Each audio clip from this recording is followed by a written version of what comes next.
રાજકોટના નાગરિકોના હિતમાં સુરક્ષિત રખાયેલી જગ્યા અને જે જગ્યા પર અતિક્રમણ કરવામાં આવ્યું હતું જંગલેશ્વરમાં આજે ડિમોલિશન કરવામાં આવ્યું છે.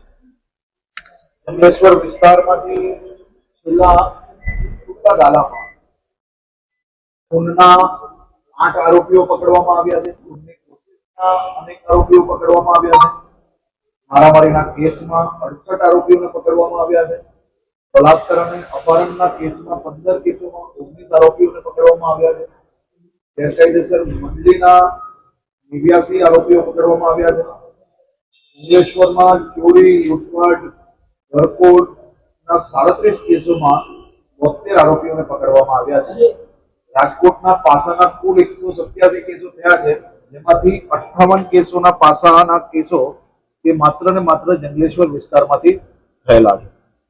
472 કિલો ગાંજો પકડાયો છે, 8 કિલો ચરસ પકડાયું છે, 1.5 કિલો પોસ્ટડોડા પકડાયું છે, 33 ગ્રામ હેરોઇન સાથે 53 આરોપીને કુલ મળીને ડ્રગ્સમાં પકડવામાં આવ્યા છે.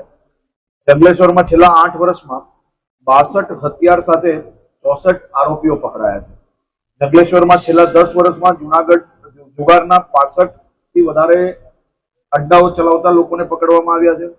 જંગલેશ્વરમાં આ પ્રકારે અનેક ગુનેગારોને અડ્ડો બની ગયો હોય અને ખાસ કરીને મોટા ભાગના લોકો ત્યાં ભાડે રહેતા. આજે ગુનેગારો છે તે લોકો ટપોરીગીરી કરે છે. એવા લોકોએ દાદાગીરીથી અનેક પ્લોટો પર કબજો કર્યો હતો અને એ કબજા કરેલા પ્લોટ પર મકાનો બનાવીને ભાડે આપવામાં આવ્યા.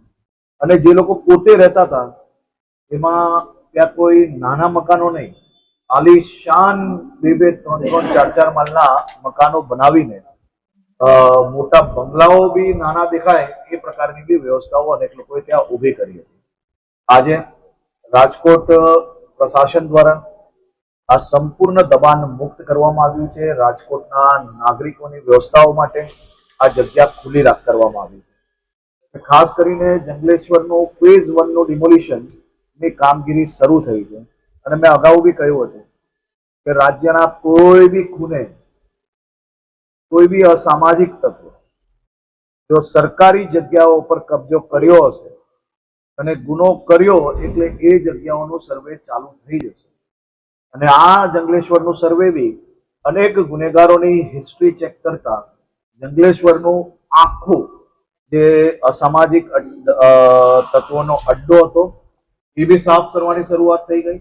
સાથે સાથે રાજકોટ શહેરના નાગરિકો માટેની વ્યવસ્થાઓ માટે જે આરક્ષિત રખાયેલી જગ્યાઓ છે એ જગ્યાઓ બી આજે ક્લિયર કરવાની કામગીરી શરૂ થઈ છે.